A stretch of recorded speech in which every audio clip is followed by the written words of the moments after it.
Prashant sir, നമുക്കറിയാം പാകിസ്ഥാന് തുർക്കി പ്രഖ്യാപിച്ചിരിക്കുന്ന ഒരു പിന്തുണ. അതെങ്ങനെ വെറുതെ ഒരു പിന്തുണ പ്രഖ്യാപിക്കുക മാത്രമല്ല, തുർക്കി കുറച്ച് എക്യുപ്മെന്റ്സ് ഒക്കെ പാകിസ്ഥാന്, യുദ്ധോപകരണങ്ങളൊക്കെ പാകിസ്ഥാന് നൽകിയിട്ടുണ്ട് എന്നുള്ള വാർത്തകളും പുറത്തു വരുന്നുണ്ട്. ഈ രീതിയിൽ വെച്ച് നോക്കുമ്പോൾ കഴിഞ്ഞ ദിവസം തുർക്കിയുടെ ഒരു കറാച്ചി തുറമുഖത്തിനടുത്ത് എത്തിയിരുന്നു. ആ സമയത്ത് പല രീതിയിൽ ഇതിനെ മാധ്യമങ്ങളൊക്കെ ഇതാ ഈ യുദ്ധകാഹളം മുഴക്കിക്കൊണ്ട് അല്ലെങ്കിൽ യുദ്ധസന്നാഹത്തിനുള്ള ഉപകരണങ്ങളും എക്യുപ്മെന്റ്സും ഒക്കെയായി തുർക്കിയുടെ യുദ്ധ കപ്പൽ ഇതാ പാകിസ്ഥാനിലേക്ക് പോകുന്നു എന്നൊക്കെയാണ് വലിയ രീതിയിൽ തലക്കെട്ടുകളോടുകൂടിയൊക്കെ വാർത്തകൾ മാധ്യമങ്ങളിൽ പ്രത്യക്ഷപ്പെട്ടത്.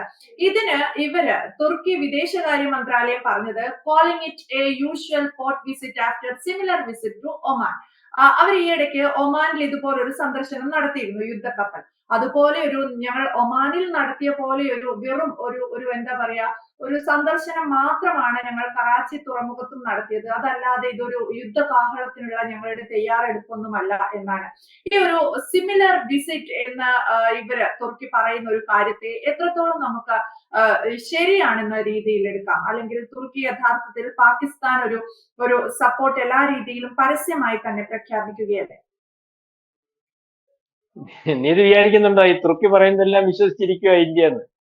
ഇന്ത്യ അത് നമ്മൾ പറയത്തില്ല, നമ്മൾ ചില കാര്യങ്ങളൊക്കെ ചില ആൾക്കാർ ചെയ്യുന്ന നമുക്ക് ബോധ്യപ്പെട്ടെന്ന് വരുത്താൻ വേണ്ടി നമ്മൾ പറയത്തില്ല, എന്തുകൊണ്ട് കാര്യങ്ങളൊക്കെ എന്തുവാ എന്ന് ചോദിക്കുമല്ലോ. എന്ന് വെച്ചാൽ നമുക്ക് ബോധ്യപ്പെട്ടെന്ന് അവന് തോന്നണം, അല്ലാതെ അവൻ നമ്മളെ പൊട്ടം കളിപ്പിച്ച് കാര്യം ചെയ്യുക എന്നുള്ള ഒരു തോന്നൽ വരണ്ട. അതുകൊണ്ടാണ് ആദ്യത്തെ നമ്മളുമായിട്ടുള്ള ആ പ്രശ്നത്തിന് ശേഷം ആദ്യം ഇന്ത്യ തിരിച്ചടിക്കുമെന്ന് പറഞ്ഞ ആ സമയത്ത് തന്നെ യുദ്ധപ്രഖ്യാപനം അല്ലെങ്കിൽ യുദ്ധം തുടങ്ങുന്നതിന് മുമ്പ് ആ സമയത്ത് തന്നെ അവിടുന്ന് ചില വിമാനങ്ങൾ അവിടെ പറന്നിറങ്ങി. അതിനകത്ത് യുദ്ധോപകരണങ്ങളായിരുന്നു, ഡ്രോൺ ഉൾപ്പെടെയുള്ള അല്ലെങ്കിൽ ആ കൊണ്ടുവരാൻ പറ്റുന്ന യുദ്ധോപകരണങ്ങളായിരുന്നു. ഇത് നമുക്ക് ബോധ്യപ്പെട്ടു. നമ്മൾ പറഞ്ഞപ്പോൾ അന്ന് എൽദോഗൻ പറഞ്ഞു, ഒന്നുമില്ല, അയ്യോ ചുമ്മാതാ, ഞങ്ങള് അവിടെ വന്നതാണ്, ഞങ്ങളൊന്നും കൊടുത്തിട്ടില്ല, അങ്ങനെ കൊടുക്കത്തുമില്ല എന്ന് പറഞ്ഞു.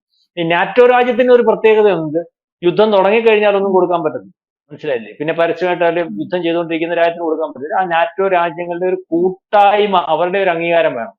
നാറ്റോ രാജ്യം എന്ന് പറഞ്ഞാൽ ഇപ്പൊ തുർക്കി ആരെങ്കിലും ആക്രമിച്ചാൽ ബാക്കിയുള്ള നാറ്റോ രാജ്യങ്ങളെല്ലാം കൂടെ ആ രാജ്യത്തെ ആക്രമിക്കുക. അതാണ് അവരുടെ കൂട്ടായ്മയുടെ ഒരു പ്രധാനപ്പെട്ട ഉദ്ദേശം. ഈ യുദ്ധത്തിന്റെ കാര്യം മാത്രമേ ഉള്ളൂ, ബാക്കി എല്ലാ ചില കാര്യങ്ങൾക്കകത്തും അവരൊന്നിച്ചായിരിക്കും നിൽക്കുന്നത്. അപ്പൊ അത് ഞാൻ പറഞ്ഞോളൂ. ഇപ്പൊ നാറ്റോ രാജ്യം ആയതുകൊണ്ട് ഇവര് യുദ്ധത്തിന് ശേഷം സഹായിക്കണമെങ്കിൽ സഹായിക്കാൻ പറ്റത്തില്ല, അതിന് മുന്നേ സഹായിക്കുന്നു എന്നുള്ളത് ചൂണ്ടിക്കാണിക്കാനാണ് ഞാൻ പറഞ്ഞത്. ഇപ്പൊ കഴിഞ്ഞ ദിവസം പടക്കപ്പൽ എവിടെ വന്നു, പടക്കപ്പൽ എവിടെ വന്നപ്പം നമ്മളത് ബോധ്യപ്പെടുത്തി, അല്ലെങ്കിൽ ദേശീയ അന്താരാഷ്ട്ര മാധ്യമങ്ങളൊക്കെ ഇത് ചർച്ച ചെയ്ത് പറഞ്ഞു. അപ്പൊ ഞങ്ങള് ആ രാജ്യത്ത് പോയപ്പോ ഇവിടെ കൂടെ കയറിപ്പോയത് ഒരു ഗുഡ് വിൽ വിസിറ്റ് എന്ന് പറഞ്ഞില്ലേ, ഒമാനിലല്ലേ പോയത്?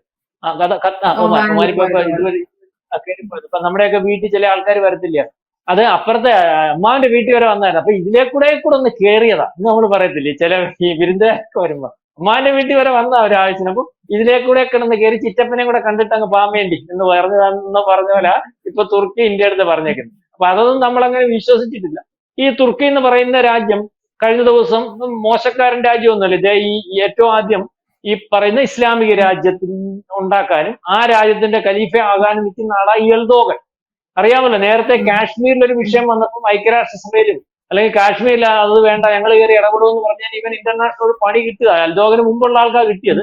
അന്ന് ആ പണി നിർത്തിയിട്ട് ഇവിടെ വന്ന് നമ്മുടെ അടുത്ത് കാര്യങ്ങൾ കൊച്ചു വർത്താനമൊക്കെ പറഞ്ഞിട്ട് ഇപ്പൊ നിൽക്കുന്നത്. അപ്പം വിഷയം വന്നാൽ ഈ പറയുന്ന തുർക്കി നിൽക്കത്തില്ല, ചൈനയും നിൽക്കത്തില്ല, ആദ്യത്തെ രണ്ട് രാജ്യങ്ങൾ.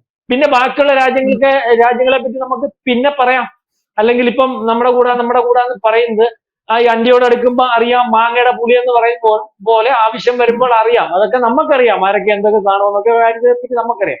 അപ്പം അതാണ് ഈ അവസ്ഥ എന്ന് പറയുന്നത്. അപ്പം തുർക്കി ഇതിനു ശേഷം തുർക്കിക്ക് കിട്ടിയൊരു പണിയുണ്ട്. നമ്മളോട് കളിച്ചിട്ട് അന്ന് കിട്ടിയ പണി ഓർമ്മയുണ്ട്. നമ്മൾ ചില നയതന്ത്ര തീരുമാനങ്ങളൊക്കെ എടുത്തപ്പോൾ തുർക്കിക്ക് പിടിച്ചു നിൽക്കാൻ പറ്റും. അതായത് തുർക്കിയുടെ എക്കണോമിക്കൽ ഗ്രോത്തിനെ അല്ലെങ്കിൽ നാളെ കാലത്തെ കാര്യങ്ങളെ ബാധിക്കുന്ന രീതിയിലൊക്കെ വന്നപ്പോഴാണ് തുർക്കി ഇവിടെ വന്ന് സംസാരിക്കാൻ തുടങ്ങിയതും അല്ലെങ്കിൽ ചില കരാറുകളൊക്കെ. ഇന്നലെ ഇതിനുശേഷം അവിടെ വലിയൊരു പ്രക്ഷോഭം ഉടലെടുത്തിരിക്കുകയാണ്. ഇപ്പം ഈ ലോകത്തെ ഖലീഫയാകാൻ നിൽക്കുന്ന രാജ്യം അല്ലെങ്കിൽ ഇസ്ലാമിക രാജ്യത്തിന്റെ ഖലീഫ അത് ഉണ്ടാക്കാൻ നിൽക്കുന്ന രാജ്യമൊക്കെ ആണല്ലോ. ഇപ്പൊ നമ്മളോട് യുദ്ധം ചെയ്യത്തില്ല അല്ലെങ്കിൽ നമ്മൾക്കെതിരെ പാകിസ്ഥാൻ നിൽക്കും, പാകിസ്ഥാനെ സഹായിക്കത്തില്ല എന്ന് പറയാൻ പറ്റില്ല. മുമ്പേ പറഞ്ഞു വന്നതിന്റെ ഒരു കൺഫ്യൂഷനോട് ഞാൻ പറയാം. നെതന്യാഹുവായിട്ട് മത്സരിച്ചിരിക്കുക. കാരണം നെതന്യാഹുവിന്റെ വിമാനം അതിന്റെ മണ്ടയ്ക്കൂടെ പറക്കണ്ട എന്ന് തീരുമാനിക്കുമ്പോൾ ഒരു യുദ്ധപ്രഖ്യാപനം നടത്തിയിരിക്കുന്ന രാജ്യമാണ്. നെതന്യാഹുവിന് അറിയാം, അല്ലെങ്കിൽ ഇസ്രായേലിന് അറിയാം, അടുത്ത അടിയവന് കിട്ടും. അത് വേറെ കാര്യം. നാറ്റോ രാജ്യമായതുകൊണ്ട് മാത്രം, ഈ സഖ്യകക്ഷി അല്ലെ നാറ്റോ രാജ്യമൊക്കെ ആയതുകൊണ്ട് മാത്രം ഈ ഇസ്രായേലിന് ഈ തുർക്കിയെ കയറി അടിക്കാൻ പറ്റാത്തത്. കാരണം അതിനൊരു ഈ നാറ്റോ രാജ്യം എന്ന് പറഞ്ഞ സംരക്ഷണം ഇവർ പലരും നേടിയിട്ടുണ്ട്. അതുപോലെ പല ഇസ്ലാമിക രാജ്യങ്ങളും അമേരിക്കൻ സഖ്യകക്ഷിയായിട്ട് നിൽക്കുന്നുണ്ട്. അങ്ങനെയൊക്കെയായി ഈ അടി മേടിക്കാൻ നിൽക്കുന്നില്ലേ. നമ്മള് വലിയ ചട്ടമ്പികളുടെ പുറകെ മാറി നിന്നിട്ട് അന്നൊന്ന് അടിയിടാൻ ചോദിച്ചിട്ടില്ല. അപ്പൊ ആ അടിയാൻ ചെല്ലുമ്പോൾ അവനെ പുറയിലോട്ട് മറന്നങ്ങ് നിൽക്കും, വലിയ ശരീരത്തിന്റെ പുറകിലോട്ട് മറഞ്ഞു നിൽക്കും എന്ന് പറയുന്നതൊക്കെ ഈ പല രാജ്യങ്ങളും ഇസ്രായേലിന്റെ കയ്യിൽ നിന്നൊക്കെ അടി മേടിക്കാൻ നിൽക്കുന്നത്. അപ്പം ഇതിനകത്ത് ഈ പറയുന്ന ഈ തുർക്കി എന്ന് പറയുന്ന രാജ്യം, നമ്മൾ പറഞ്ഞു വന്നത് ഈ നേരത്തെ ഉണ്ടാക്കിയ വിഷയം, ഇപ്പൊ ഉണ്ടാക്കിയ വിഷയം എന്ന് പറഞ്ഞാൽ അവിടെ ഒരു വിഷയം വരുമ്പോൾ ആ രാജ്യത്ത് പ്രക്ഷോഭം ഉണ്ടാകുകയാണ്. ആ രാജ്യത്തിന് പിടിച്ചു നിൽക്കാൻ പറ്റാത്ത രീതിയിലേക്ക് ഇതുവരെ ഇല്ലാത്തോണം ഒരു പ്രക്ഷോഭം. ഈ അവിടെ അറിയാമല്ലോ, ഒരു പള്ളിയുടെ കാര്യമൊക്കെ അറിയാലോ. ഈ വളരെ കാലങ്ങൾ, നൂറ്റാണ്ടുകൾ കൊണ്ട് സാപ്യ, അപ്പൊ അങ്ങനെ അതിന്റെ പേര് ഞാൻ എനിക്ക് വ്യക്തമാവുന്നില്ല, ഒരു പള്ളി ഉണ്ടായിരുന്നല്ലോ നൂറ്റാണ്ടുകളായിട്ട്. ഒരേണ്ട് ക്രിസ്ത്യൻ പള്ളിയായിരുന്നു. ഇയാൾ വന്നതിന് ശേഷമാണല്ലോ അത് ആ പള്ളി മാറ്റിയിട്ട് അവർ ആ സ്മാരകമായിട്ട്, മുസ്ലിം രാജ്യമാണെങ്കിലും ഭൂരിപക്ഷമായെങ്കിലും അവിടെ മതരാജ്യമാണെങ്കിലും ആ പള്ളിയൊക്കെ എന്ന് പറഞ്ഞാൽ ലോകത്തിനകത്ത് ഒരു ശേഷിപ്പ് എന്നുള്ള രീതിയിൽ സ്മാരകമായിട്ട് വെച്ചിരുന്നതാണ്. പള്ളി ആരാധനയൊന്നും ഇല്ലെങ്കിൽ ആ പള്ളിയുടെ രീതിയിൽ തന്നെ അതേ രീതിയിൽ സൂക്ഷിച്ചുകൊണ്ടിരുന്ന, അല്ലെങ്കിൽ ഒരു മ്യൂസിയം പോലൊക്കെ സൂക്ഷിച്ചുകൊണ്ടിരുന്ന ബാക്കിയുള്ള ഭരണാധികാരികളെ ഒക്കെ ചെയ്യുന്നതിനപ്പുറം ആ പള്ളി ഇപ്പം ഈ മുസ്ലിം പള്ളിയാക്കി. ഈ പറഞ്ഞ ഇവിടെ അതിന് ലേഖനം എഴുതിയ ആളാ ഇപ്പോഴത്തെ മുസ്ലിം ലീഗിന്റെ സംസ്ഥാന പ്രസിഡന്റ്. അതൊക്കെ അറിയാമല്ലേ. അപ്പം ആ രീതിയിലേക്കുള്ള രാജ്യത്ത് അപ്പം വേറെ ഒരു രീതിയും അല്ലെങ്കിൽ മതേതരത്വം എന്ന് പറയുന്ന വേർഡ് പോലും ഉപയോഗിക്കാൻ പറ്റാത്ത, അല്ലെങ്കിൽ അതിന് യാതൊരു സാധ്യതയുമില്ലാത്ത, അതിനൊരു അംഗീകാരവും ഇല്ലാത്ത മതരാഷ്ട്രം ഊന്നി മതരാഷ്ട്ര സംവിധാനത്തെ ലോകം മൊത്തവും ഇസ്ലാമത്തിന്റെ കീഴിൽ അതിലെ ഇസ്ലാമിക രാജ്യമാക്കാൻ നിൽക്കുന്ന എൽദോഗന്റെ ആ തുർക്കിയിൽ കഴിഞ്ഞ ദിവസം പ്രക്ഷോഭം ഉണ്ടായിരിക്കുന്നു.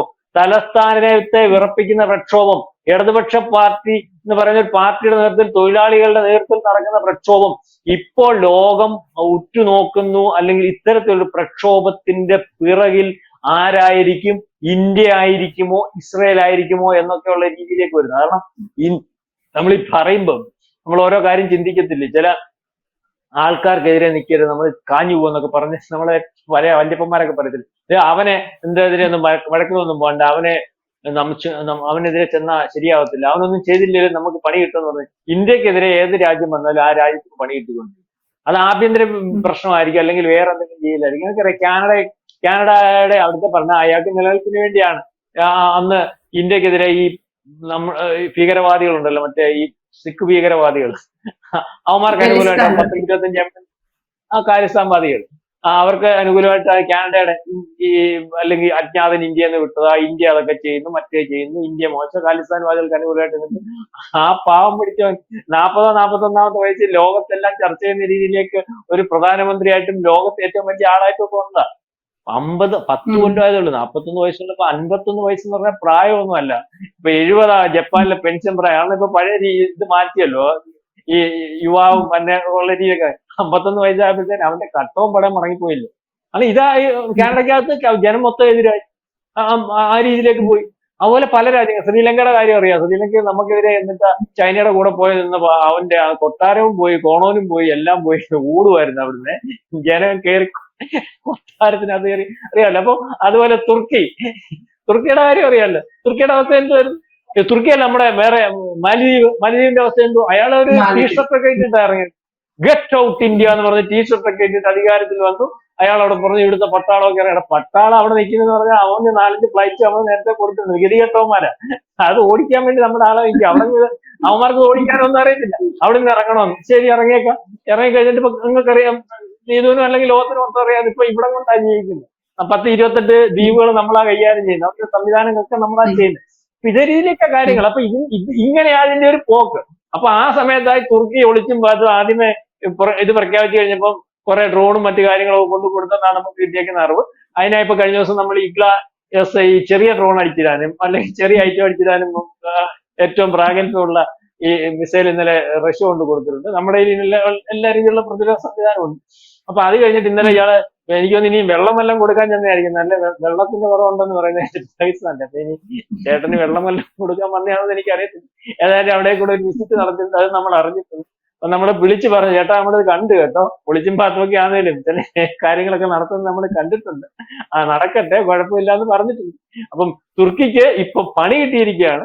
എന്തായാലും അറിയത്തില്ല, അതിനകത്തു നിന്ന് തന്നെ ഈ വലതുപക്ഷ അല്ലെങ്കിൽ മതേതരത്വം കുറയുന്നു, ഈ എൽദോഗന്റെ കാര്യം ജനാധിപത്യത്തിന് യോജിക്കുന്നതല്ല, അപ്പൊ ജനാധിപത്യം എന്തുവാണെന്ന് പഠിപ്പിക്കുന്ന രീതിയിലേക്ക് ജനങ്ങളെ അവിടെ ഇറക്കി വിട്ടിരിക്കുന്ന ഒരു രീതിയാണ് നമുക്ക് കാണാൻ സാധിക്കുന്നത്. തലസ്ഥാനത്തും ഒക്കെ വലിയ പ്രക്ഷോഭമായിരിക്കുന്നു. അത് വലിയ ആശ്ചര്യത്തോടു കൂടിയാണ് തുർക്കിയെ പോലെയുള്ള ഒരു രാജ്യം കാണുന്നത്. അപ്പം ഒരു ചെറിയൊരു മർമറിങ് വന്നിട്ടുണ്ട്, ഇന്ത്യയോട് കളിച്ചു കണ്ട് അവിടെ അടി തുടങ്ങി, അല്ലെങ്കിൽ ഇസ്രായേലിനോട് കളിച്ചു അവിടെ പണി കിട്ടി തുടങ്ങി എന്നൊക്കെയുള്ള രീതിയിലേക്ക് വരുന്നത്.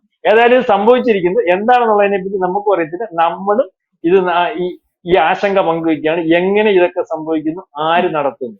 കൂടുതൽ വാർത്തകളും വിശേഷങ്ങളും നിങ്ങളിലേക്ക് എത്താൻ ABC മലയാളം സബ്സ്ക്രൈബ് ചെയ്യുക, ബെൽബട്ടനും അമർത്തുക.